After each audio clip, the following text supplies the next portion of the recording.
자, 오늘 하체 운동 해보겠습니다. 하체에서도 앞쪽 다리 위주로 해서 대퇴 사두 한번 분할해서 위주로 운동을 해볼게요. 그래서 첫 번째로는 레그 익스텐션이고 4세트 15회 이렇게 진행을 했습니다. 마지막 세트 같은 경우는 드랍 세트로서 전체 무게 15회 진행한 다음에 그 무게의 50% 낮춰서 다시 15회를 진행하실 수 있으면 돼요.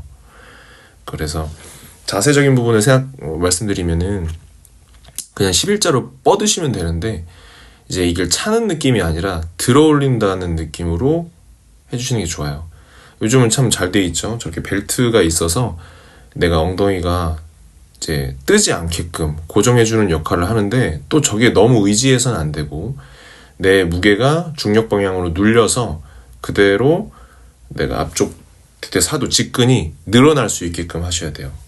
말 그대로 엉덩이가 뜨면 안 된다는 거죠. 무게를 받을 때. 그래서 받을 때 방금 말씀드린 것처럼 대퇴 직근을 전체적으로 늘린다. 직근 자체가 다관절 근육으로서 무릎을 지나치잖아요. 그래서 그 늘리는 부분에 네거티브에 더 신경을 많이 써서 해주시는 게 좋습니다. 그렇다고 막 버티면서 느끼라는 게 아니에요. 그래서 호흡을 잘 하셔야 되고요. 두 번째는 이제 스쿼트, 빈봉부터 시작하고 이제 웜업 개념이라기보다는 이제 처음에 이제 조금 스트레칭 해주는 느낌이고 오늘 같은 경우는 이제 따로 웜업 세트를 가져가기보다는 이제 피라미드 형식으로 해서 무게를 점차적으로 증량해 나가면서 그 무게에 맞게 실패 지점까지 진행을 해봤어요. 그래서 평소에 내가 막 고중량으로 하고 횟수를 어느 정도 정해놓고 하셨던 분들도 있을 텐데 이제 운동에 대한 부분은 정답은 없죠. 그래서 내가 오늘 예를 들면 60kg 같은 경우로 내가 30개가 되는가 100kg로 뭐 20개가 될까 테스트 한번 해보는 거죠. 그렇게 되시면은 또 평소와 조금 더 다른 느낌의 근육통이라든지 그런 부하를 느끼실 수가 있어요. 그래서 그런 형식으로 피라미드 형식으로 진행을 해봤고 받을 때는 제가 좀 빠르게 하는 편이긴 한데 네거티브적인 부분을 생각해서 최대한 천천히 그 아까 익스텐션이랑 비슷하게 근육이 뜯기는 느낌을 받으면서 눌리고 일어날 때는 좀 키 커진다고 할까요? 키 커지는 느낌으로 일어나게 해주시면 됩니다. 발 전체는 항상 지면에 잘 접지가 돼 있어야 되고 스탠스 같은 경우는 제가 되게 사두 쪽 위주로 진행을 한다고 했잖아요. 사두에서도 특히나 이제 좀 제가 약점이라고 생각하는 외측 쪽을 위주로 하기 때문에 스탠스는 조금 높게 좁게 잡아봤어요. 좌골러비 정도라고 할까? 그 정도로 잡아봤습니다.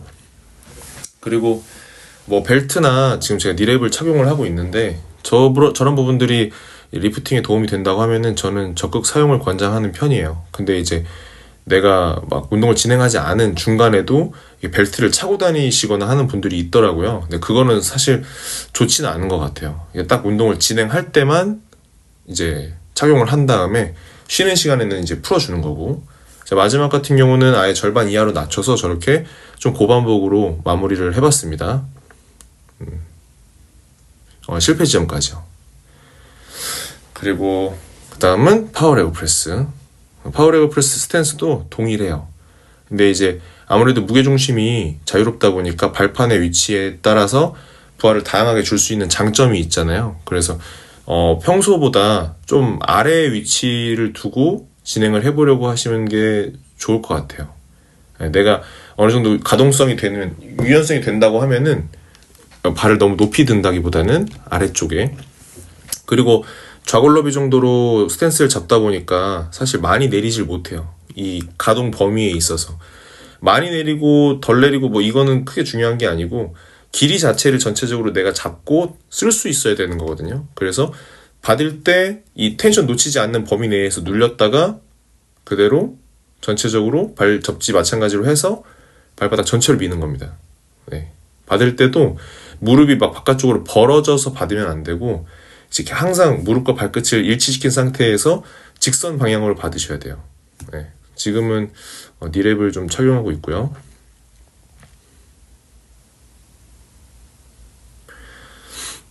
네, 마찬가지 발은 거의 한 11자 느낌에서 발끝만 미세하게 바깥쪽으로 조금 팔자 받을 때 네거티브 네, 손으로 좀 보조해줘도 괜찮고 저 때는 그렇게 그렇게 힘들진 않았던 것 같은데,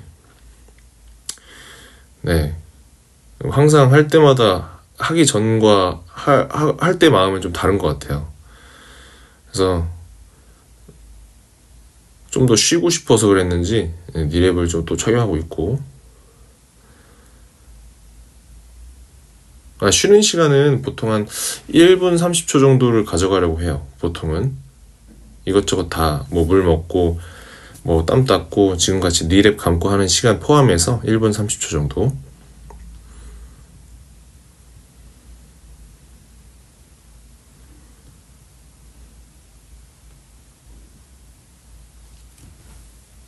레그 프레스 같은 경우도 마찬가지로 5세트 진행했습니다.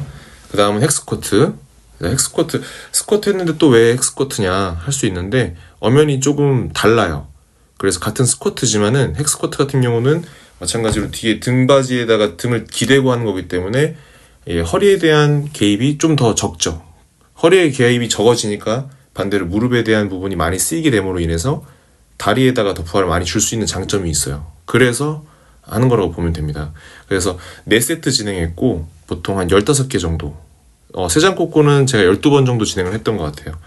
저렇게 해서 뭐 횟수도 물론 중요하지만은 이제 최대한 그 무게에 대한 부분을 내가 컨트롤할 수 있게끔, 그리고 그 다음 힙 어덕션, 이너사이라고 하죠. 그래서 보통 사두 쪽, 제가 보통 다리를 앞쪽 뒤쪽 나눠서 한다고 했잖아요. 그래서 앞쪽 위주로 할 때는 어덕션, 그리고 뒤쪽 햄스트링 후면 사슬 쪽을 할 때는 이제 업덕션 해서 힙 그때 운동을 같이 해주고, 더군다나 이제 이너사이, 이 내전근 같은 경우에는 부채꼴 모양으로 생각보다 넓은 범위로 퍼져 있어요. 그리고 우리의 이 안정화 자세에 있어서도 되게 중요한 근육이기도 해서 저는 빼놓지 않고 하는 편이고, 저걸 할 때도 전반적으로 그냥 허리 꺾어서 하거나, 그리고 이제 호흡을 너무 가쁘게 해서 하는 게 아니라 아랫배에 항상 힘을 주고 하셔야 됩니다.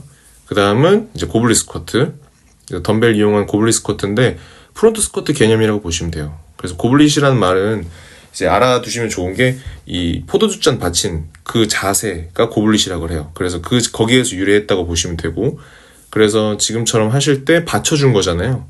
팔꿈치 자체가 바깥으로 뻗어 있는 게 아니라 아래쪽으로 향하셔야 됩니다. 손바닥으로 받쳐준 거죠. 그래서 지금 보시는 것처럼 전체적으로 내가 체간을 전체적으로 좀 세울 수 있기 때문에 다리에다가 조금 더 집중을 할 수 있는 스쿼트라고 보시면 돼요.